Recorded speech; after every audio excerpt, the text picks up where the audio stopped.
Rockefeller, how a boy with a ledger built a machine for the world. Look at this portrait.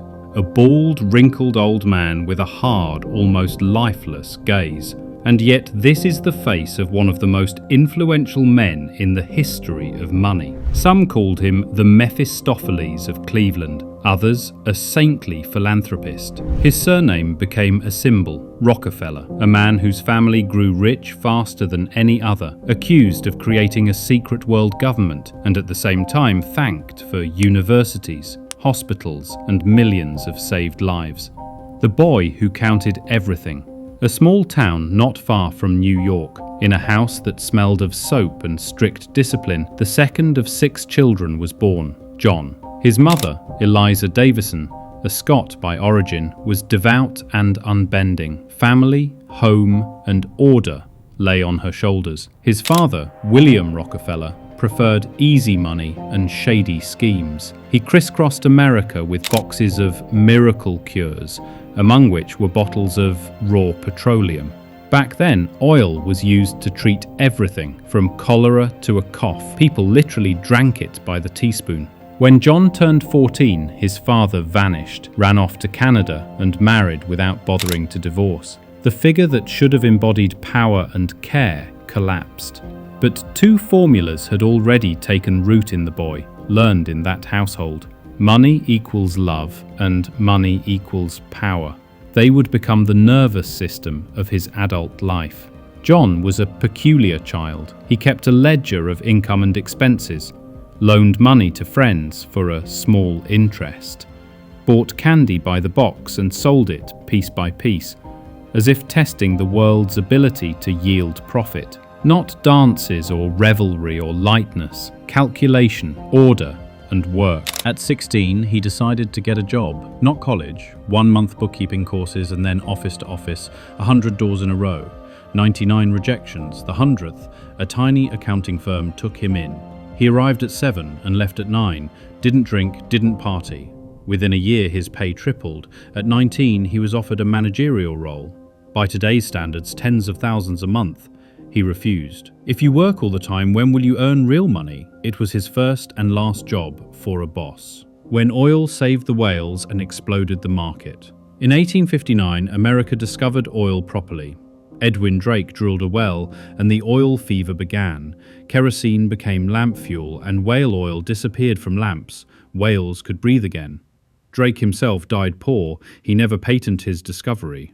The wealth went to those who saw in oil not a little bottle of panacea, but a system.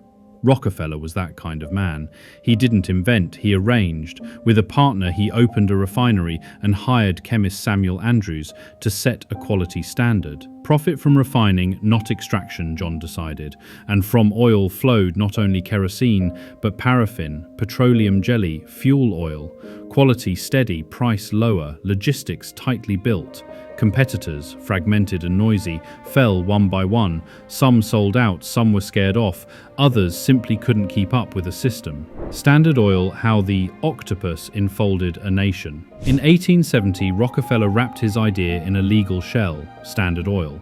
It wasn't a business, it was an organism that quickly grew pipelines, tank cars, tankers, railroad deals, and preferential rates for the right gifts. Within a decade, Standard controlled 90% of American oil. At 40, John was a billionaire and a monopolist, and a target. Newspapers drew cartoons and horror stories. The age was dubbed the gilded rather than golden. Shine on the surface, corrosion underneath. But in America then, few knew how to play otherwise. Those who tried to be nice ended with nothing. First blow, kerosene collapses. Second, a journalist with a memory. Oil prices crashed, the kerosene market was glutted, Colossus seemed to sway. Henry Ford saved him, the assembly line car needed gasoline, and oil soared again. Then came Ida Tarbell, the daughter of a small owner ruined by Rockefeller. Her history of Standard Oil exposed the schemes and pushed the state to act. Theodore Roosevelt promised to crush the monopoly. Stress hit the body, alopecia set in. Rockefeller lost hair, eyebrows, eyelashes. His face turned mask-like, but he was not a man to be swept away by the first storm, broken up and made stronger. In 1911, the court ordered Standard Oil split into 34 companies. Rockefeller didn't argue. He kept the shares. The companies competed, stock prices rose, and the old man grew richer still. He converted direct power into a network of influence where not every thread was visible. It was a new form of the same force, not one hyper-corporation, but a system of assets, ties, and rules set by him. At the same time, he changed his image. Philanthropy had been there from youth. He tithed from his first earned dollars.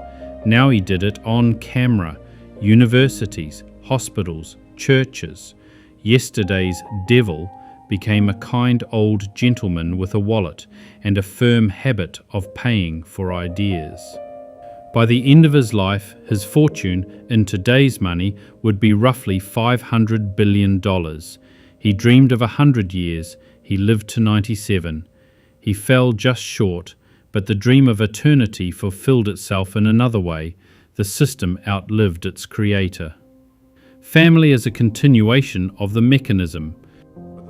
After John, the family stepped onto the stage. In the midst of the Great Depression, his son began building Rockefeller Center, giving work to tens of thousands. During the war, the family profited from fuel for tanks and planes. Afterward, they donated land and funds for the UN headquarters. The family bank became the first American bank in the USSR. Grandson David sat in the most closed clubs on earth.